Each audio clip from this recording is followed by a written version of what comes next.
E aí, galerinha, boa tarde. Agora a gente vai fazer aquela aulinha que eu havia prometido sobre controlador de domínio, tá? Instalar o controlador de domínio no Windows Server 2003 e uma breve introdução do que é um controlador de domínio, tá? Então nós temos, logicamente, dois tipos de rede. Eu tenho uma rede ponto a ponto, onde eu tenho uma não centralização das informações dos usuários, da autenticação. Se eu tenho um arquivo numa máquina X e eu autentico numa máquina Y, por mais que seja com o mesmo usuário, o arquivo está lá naquela máquina. Não que isso não aconteça no domínio, tá? Mas no domínio existe um esqueminha chamado perfil móvel que a gente vai ver um pouco mais para frente. Então, o que é o domínio? O domínio no Windows, ele é feito por um carinha chamado Active Directory. E esse cara, ele faz toda a autenticação. Ele centraliza no meu controlador de domínio toda a autenticação. O que é então autenticar? Qual que é a diferença entre autenticar e autorizar? Autenticar, eu estou dizendo para um sistema quem eu sou, tá? E aí existem N tipos de autenticação, através do usuário e senha, através do cartão de crédito, através da íris, através da biometria lá da digital, tá? E o que é a autorização? A autorização é justamente pós-autenticação. Após eu autenticar no sistema, o sistema vai identificar quais os meus níveis de autorização e dizer o que eu posso fazer dentro desse domínio, tá? Então, autenticar é dizer quem eu sou e autorizar é dizer o que eu posso fazer, tá? Então, se nós olharmos aqui no meu servidor, tá? Eu tenho essa interface de rede configurada com IP estático 92.168.0.1, tá? E 1/24. Eu tenho duas formas de iniciar a configuração do domínio. Eu posso ir na console de gerenciamento do servidor, adicionar uma nova função, tá? E adicionar a função de controlador de domínio junto com o DNS. DNS e AD caminham lado a lado, eles têm que coexistir. Não necessariamente na mesma máquina, mas eles têm que coexistir, tá? Então a primeira forma de autenticar, de criar meu controlador de domínio, é através dessa console de gerenciamento do servidor, aonde eu posso fazer a configuração personalizada ou típica para o primeiro servidor, tá? Então ele instala na configuração típica o próprio AD e instala também o DNS, tá? E eu tenho uma configuração personalizada que aí eu digo quais os serviços que eu quero agregar a esse meu servidor. Essa é a primeira forma. A segunda forma, eu posso ir no executar e digitar DC Promo, Domain Controller Promotion. Eu vou promover o meu server 2003, que está nu e cru, não tem nenhum serviço agregado a ele ainda, a controlador de domínio, tá? Então vamos usar essa forma mais trivial. Eu vou criar meu primeiro domínio. Se houvesse algum domínio adicional, eu iria selecionar esse segundo item aqui. Vamos manter o primeiro. Ele vai ser o domínio em uma floresta. Ele vai ser o domínio filho em uma floresta existente. E aí é aquele esquema de domínio e subdomínio. Por exemplo, o que é um domínio? Dendro.net, ele é a raiz da minha floresta. O que é o domínio filho dessa raiz? Por exemplo, patos.dendro.net. Então, patos é um subdomínio do domínio dendro. Nesse caso, eu vou começar a criar o primeiro domínio e aí ele vai perguntar qual que é o DNS desse cara. Eu vou colocar aqui dendro.net. Ele vai tentar fazer uma consulta a esse cara e não vai achar, até porque eu não tenho DNS, eu não estou com essa máquina conectada na internet. Então deixa ele fazer essa consulta aí. Ele pega o nome NetBIOS, que são para versões anteriores que não usam o DNS, tá? Não usa o DNS como resolução primária de nomes, então tá lá o nome NetBIOS, ele pega a primeira parte do domínio. Aqui são as duas pastas de banco de dados e de log que ele armazena, vamos deixar essas pastas padrão. E aqui é a pasta sysvol, que é o volume do sistema. Ele é usado esse conteúdo caso eu precise de mais de um controlador de domínio para o mesmo domínio. Vamos supor, essa máquina aqui, se eu olhar o hostname dela, tá? Ela é server 01. E ela vai controlar o domínio Deniro.net. Se eu tivesse a máquina Server 02, eu também poderia colocar essa máquina para controlar o mesmo domínio. Mas isso é algo que a gente vê mais para frente, dá uma redundância maior caso uma máquina venha falhar. Tá? Aqui ele tenta identificar o DNS, como não existe DNS, ele pergunta se eu quero instalar, então vamos manter essa instalação padrão do DNS, tá? A senha de modo de restauração. O que é essa senha de modo de restauração? Nós podemos fazer backup do meu Active Directory. Então eu faço o backup do AD, exteriorizo esse backup, e caso minha máquina venha a sofrer algum dano, alguma falha física ou lógica, eu posso restaurar esse backup. Sendo que para eu restaurar esse backup, eu preciso ter uma senha de administrador de modo restauração. Eu sugiro, aí é uma prática minha, isso não é determinação da Microsoft, colocar a mesma senha de administrador do domínio, tá? Fica fácil de memorizar. Mas se você quiser criar outra senha, essa senha aqui é diferente da senha de administrador do domínio. Avançar, aqui ele dá um resumão do que eu vou instalar, tá? Diz qual é o nome NetBIOS, diz qual é o meu novo domínio, diz quais são as pastas de banco de dados de log de Sysvol. Ele diz que vai instalar o DNS. Se eu tivesse adicionado um outro serviço pela instalação típica, ele mostrava também qual serviço ia ser instalado. Avançar, e aí eu deixo esse cara moer aí. E depois que ele concluir essa instalação, no vídeo eu vou dar uma acelerada aí, quando eu estiver editando o vídeo, porque esse pedaço demora um pouquinho, tá? Mas enquanto isso eu vou mostrando alguns benefícios de ter um domínio, tá? Então o primeiro é centralizar toda a autenticação. O que eu vou fazer? Eu vou jogar toda a autenticação de minha rede para o Active Directory. A partir disso eu tenho que migrar minhas estações de trabalho para o domínio. O que é isso? É dizer que elas não estão mais numa rede ponta a ponta, elas estão numa rede cliente e servidor. E o que eu ganho com isso, Denis? Eu ganho gerência do sistema operacional, atualização, controle do usuário, compartilhamento de serviço mais regrado, com mais normas, mais gerência nisso aí, tá? Eu ganho uma atualização centralizada num serviço chamado WSUS, que a gente pode ver mais na frente. E eu posso criar, por exemplo, o perfil móvel. O que é o perfil móvel? Se eu tiver 10 estações de trabalho e o usuário autenticar em cada uma delas, ele vai ter um perfil em cada máquina que ele autenticou. Tá? Então, o que acontece com o perfil móvel? Esse perfil, ao invés de estar configurado na estação de trabalho, esse perfil ele fica configurado no servidor, tá? Então existe essa pasta aqui, ó, dentro do meu computador, que ela se chama Documents and Settings, que são documentos e configurações. Isso aqui estão os perfis dos usuários. Então se eu logar com o usuário Denis, vai criar um perfil. Se eu logar com o usuário Alexandre, vai criar outro perfil.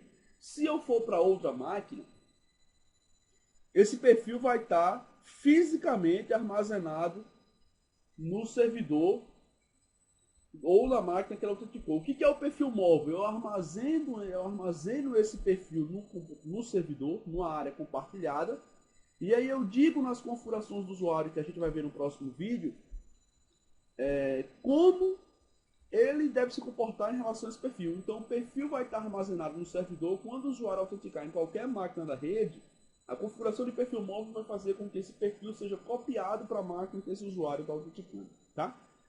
Eu vou concluir aqui, reiniciar, e vou aproveitar o tempo de vídeo para dar uma explanada sobre a gerência do Active Directory. Então a gente vai trabalhar basicamente com 4 objetos. A gente vai trabalhar com um objeto chamado usuário, um objeto chamado computador, um objeto chamado unidade organizacional e um objeto chamado grupo. Tá? Então eu vou mostrar a criação desses caras. Quando o sistema operacional voltar, ele já volta como controlador de domínio, então eu não estou autenticando mais no sistema. O Windows Server 2003 eu estou autenticando no domínio deniro.net. Tá? E aí eu vou mostrar uma breve introdução de como que esse domínio, o que eu ganho com esse domínio, quais as configurações básicas que eu tenho que fazer nesse domínio aí. Tranquilo? Então deixa ele autenticar aqui que a gente vai mostrar alguns snipes que foram criados e aprender, fazer uma gerência básica disso aí para tocar para frente aí tudo centralizado a nível de domínio. Depois a gente vai ver gerência de disco, parte de espelhamento, de rede, de disco estendido, disco distribuído, volume lógico, tem uma cacetada de informação Depois a gente trabalha com a migração de uma máquina para o domínio. O que eu ganho, por exemplo, a implementação do GPO. Como que eu configuro o GPO nesse domínio Server 2003. Então ele está preparando minha rede. Lembrando que eu só tenho dois serviços habilitados. Eu tenho o Active Directory e tenho o DNS. Ah, eu quero um outro serviço. Beleza, eu vou mostrar como é que adiciona um outro serviço. Então eu tenho aí DHCP, servidor de impressão, servidor web, tá? Então agora eu vou autenticar, ó, se eu vir aqui em opções, eu estou autenticando no meu domínio que eu criei, tá? Então eu não estou autenticando mais no servidor. A autenticação, quem tá cuidando dessa autenticação agora é justamente o Active Directory. Tranquilo? Então agora eu já estou no meu domínio, eu tenho os dois serviços instalados aqui, ó. Controlador de domínio, servidor DNS. Então quando você diz, eu preciso adicionar um novo serviço, então eu vou vir aqui, ó, adicionar ou remover uma nova função para esse servidor, tá? Então quando eu avançar aqui, ele vai ler que eu já tenho instalado o controlador de domínio, já tenho instalado o DNS. Vamos supor, eu quero um servidor de arquivos, eu tenho que instalar esse cara. Eu quero um servidor de HCP, eu tenho que instalar esse cara. A gente vai ver passo a passo dessas instalações aí no decorrer do curso. Tranquilo? Então vamos primeiro conhecer a guia de ferramentas, ferramentas administrativas. Eu tenho usuários e computadores do AD, tá? Então primeiro esse cara aqui é onde eu vou concentrar a criação e a gerência dos meus 4 principais objetos. Quais são eles? Usuários e grupos, computadores e unidades organizacionais. Então aqui eu tenho a raiz do meu domínio, tá? A raiz do meu domínio, ela se equipara à raiz do meu disco, a minha unidade C. Então vamos imaginar que minha unidade C, que é a raiz do meu sistema de arquivos, eu tenho dentro do .NET, que é a raiz do meu domínio. Tá? Então, se eu quiser criar uma unidade organizacional, eu clico nesse botão aqui e coloco a unidade alunos. Se eu mantiver a unidade alunos selecionada e clicar de novo aqui, vocês vão ver que eu vou criar agora uma unidade professores e ela vai ser uma subunidade organizacional de alunos. Se isso é certo ou não sei, depende da configuração que está sendo solicitada a você. Então, no meu cenário, eu vou clicar e arrastar esse cara para a raiz, tá? Para que eles fiquem no mesmo nível. Então, se eu quiser criar um usuário, eu venho aqui, coloco o aluno 1, por exemplo, tá? O nome de logon, que é o nome que eu vou colocar para o usuário autenticar no meu domínio, vai ser aluno 1 também, e a senha abc@123. Mais tarde eu falo sobre esses requisitos de complexidade. Tenho o meu usuário criado, tá? Posso criar um outro usuário dentro de professores. Isso aí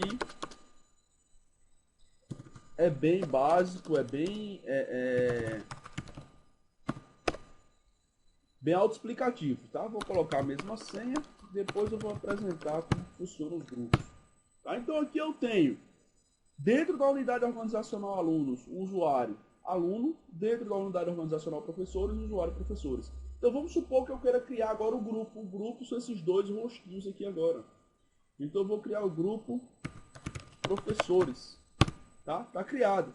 Eu quero adicionar um usuário a esse grupo. Por que eu adiciono um usuário no grupo?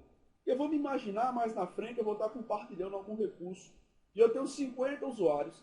Ao invés de eu adicionar cada um desses usuários no recurso que eu quero compartilhar, por exemplo, uma pasta, eu adiciono um usuário no grupo e eu coloco as configurações voltadas para o grupo, ou tabela, que é um mecanismo chamado de herança, que a gente vai ver mais na frente.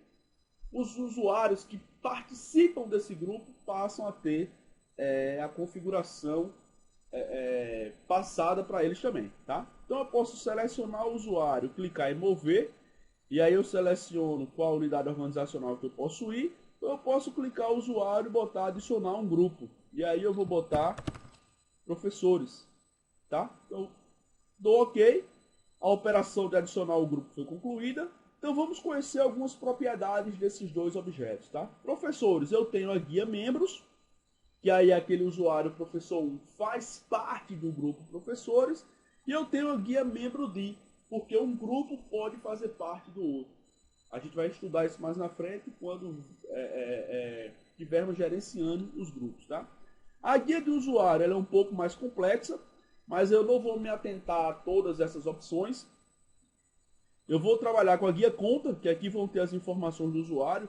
Eu posso dizer, por exemplo, nesse botão horário de logon, eu vou dizer que todo cara está negado, então aqui ele não vai poder fazer logon na minha rede, mas de segunda-feira, tá? Até às 18 horas da sexta, por exemplo, então de 7 às 18, o logon é permitido. Então o que vai acontecer? Quando o usuário vier autenticar, que ele passar o usuário e senha, o Active Directory, antes de validar essa autenticação, ele vai verificar esse horário de logon. Se o horário de logon estiver correto, se ele tiver permissão de logar nesse horário, o sistema vai lá e valida a autenticação. Eu posso fazer logon in, por exemplo, aqui eu não tenho a máquina, o nome dessa máquina aqui não é Server 01, tá? O nome dessa máquina aqui não é Server 01, por ela estar no domínio, ela assume o nome dela, o hostname, ponto, domínio, isso a gente chama de FQDN, que é Full Qualified Domain Name. É o nome totalmente qualificado no domínio. Então, se eu botar fazer logon in e quiser que esse cara logue somente na máquina RH01, tá? A autenticação, quando eu passo para o parâmetro essa informação, ela vai tanto o computador que o usuário está autenticando, quanto o usuário. Se nessa configuração tiver que ele só pode autenticar no RH01, o que vai acontecer? Quando ele estiver logando na máquina, o processo da autenticação vai olhar em que estação de trabalho ele está autenticando. Se não for RH01, ele vai dizer, ó, tu não pode autenticar nessa máquina. Tá? Então aqui é uma outra configuração que eu faço na guia de conta das propriedades do objeto do tipo usuário. Eu tenho uma guia perfil, onde eu posso dizer aonde está localizado o meu perfil. A gente mais na frente vai trabalhar com esse cara, quando estivermos vendo perfil móvel. E aqui eu tenho a guia membro de, que aqui ele vai dizer de que grupo ou quais grupos o meu usuário faz parte. Nesse caso, como eu adicionei há tempos atrás o usuário no grupo professores, está aqui o grupo professores. Se eu quiser adicionar um outro grupo, eu adiciono aqui, coloco o nome, a abreviação do grupo, ele vai listar tudo que começa com a letra OP. Eu seleciono operadores de conta, por exemplo, depois a gente vai ver para que serve cada um desses grupos. E ele faz parte agora do grupo também operadores de conta, tá? Então essa daqui é uma introdução básica à configuração do Active Directory e alguma manipulação mais superficial dos principais objetos. Lembrando, quais são esses objetos? Usuários, grupos, computadores e unidades organizacionais. Então até a próxima, mais na frente a gente começa a gerenciar a parte de unidades organizacionais. Um abraço, tchau, tchau.